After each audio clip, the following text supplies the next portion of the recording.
তারাবির নামাজ 8 রাকাত নাকি 20 রাকাত, দলিল কি? আমরা বাঙালিরা আর কিছু না পারি মাশাআল্লাহ, বেজাইল্লা মাসালার ব্যাপারে মাশাআল্লাহ উস্তাদ।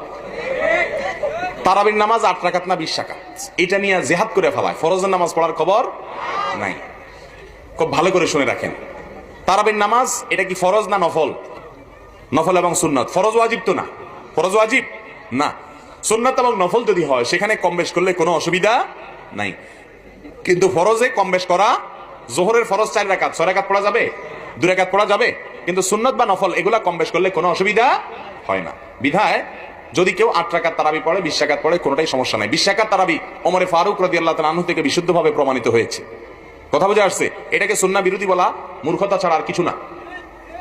এবং খোদ সৌদি আরবের বড় বড় স্কলারগণ পর্যন্ত 20 রাকাত এবং 8 রাকাত উভয়টাকেই সুন্নাহ বলেছেন।